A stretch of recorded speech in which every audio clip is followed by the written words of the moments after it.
Hey guys, bear with me while I get a couple balls out here. I will tell a little story while I'm doing this because that'll be exciting. October 1995. It was October the 8th, actually. Something happened in the city of Seattle that was probably the biggest thing that ever happened to sports in the city of Seattle. Certainly the biggest thing that ever happened to the Seattle Mariners, the baseball players, the baseball team. Edgar Martinez hit what is commonly referred to in Seattle as the double, which caused the Mariners, or we beat the Yankees in Game 5 of the division series. Pretty awesome. Like I said, that was the biggest Seattle sports event, certainly baseball sports event in Seattle history up to that point. Another thing happened on that night, October 8th, 1995, that wasn't nearly as well celebrated, except by those in attendance. And that's what I want to talk about here. So I think I've got these balls. I mean, it was 30 years ago, guys.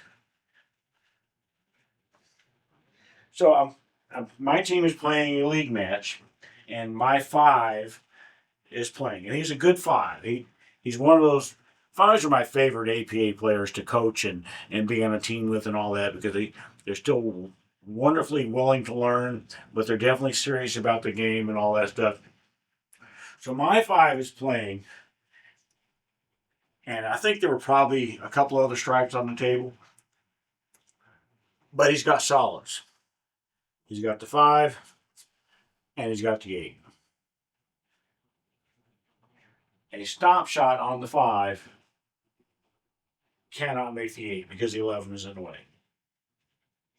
And, my player, he came down here and looked at this to see if that was the case. And he just needs to just draw back, 2, 3 inches is all he has to do.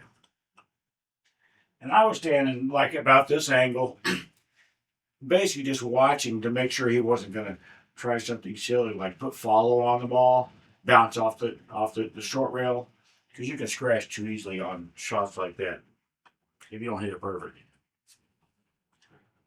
That was the only coaching he had to do for this guy.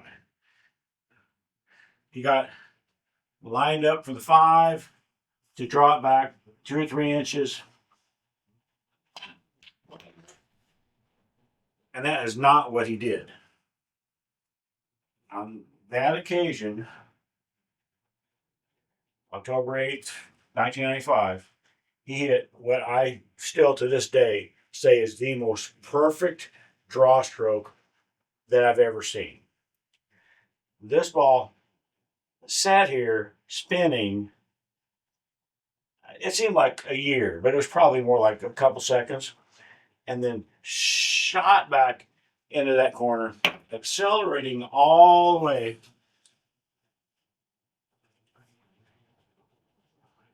until he scratched. Yeah, so he scratched, so that did suck. But it was the most perfect draw stroke, like I said, that I've ever seen. And I think anybody in attendance on either team had ever seen.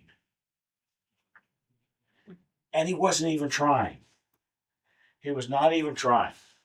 He was trying to draw back 2 inches. But something about the timing and such of his shot,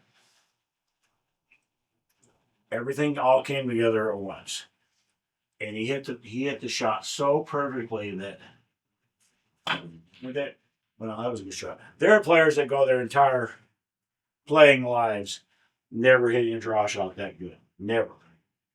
I would say most players will never hit a draw shot as good as that guy did. And he did it by accident.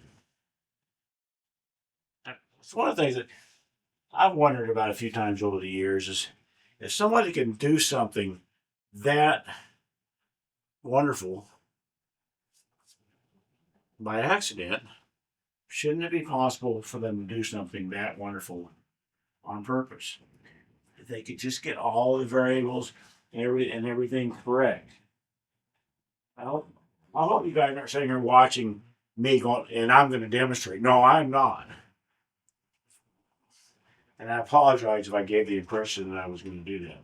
I'm not. I've never had a draw stroke that good, even by accident. I've hit some shots that I felt like I hit very extremely well that I wish I could do all the time,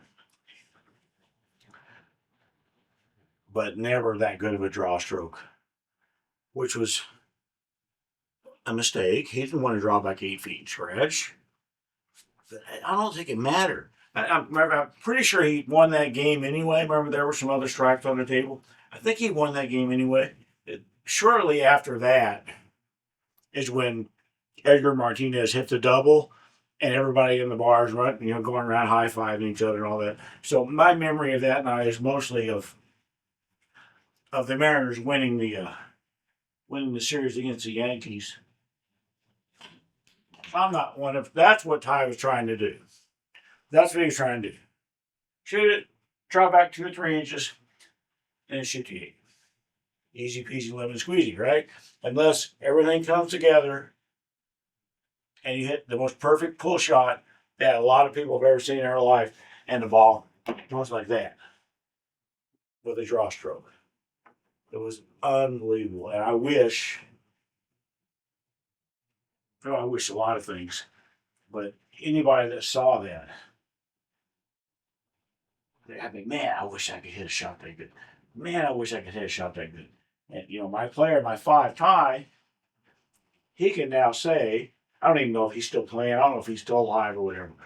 But after that night, October 8th, 1995, he could say, I hit the perfect pull shot. We all want that.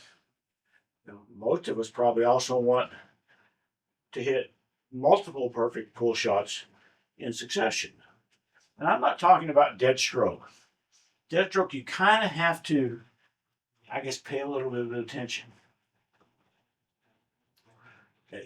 For me, it's always been a very relaxed concentration.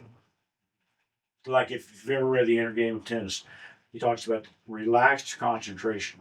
For me, I usually say, well, I'm not going to get distracted by anything else. That's kind of dead stroke. This thing, he didn't even want to do that. But everything came together just perfectly on that one shot for the perfect scratch.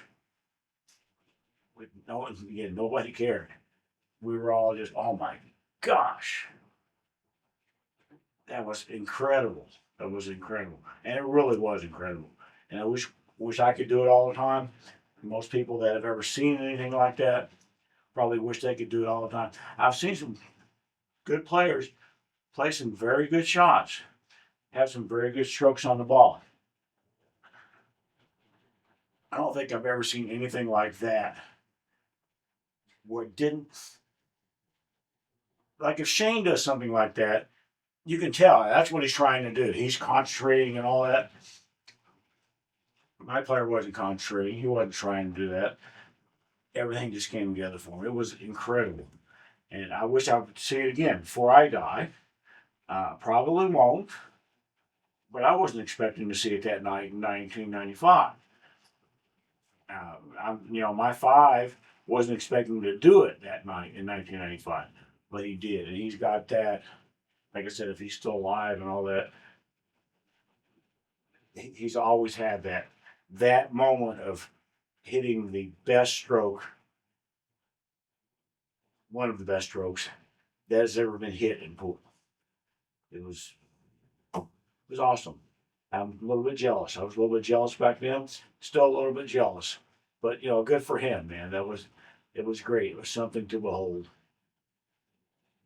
Thanks, guys.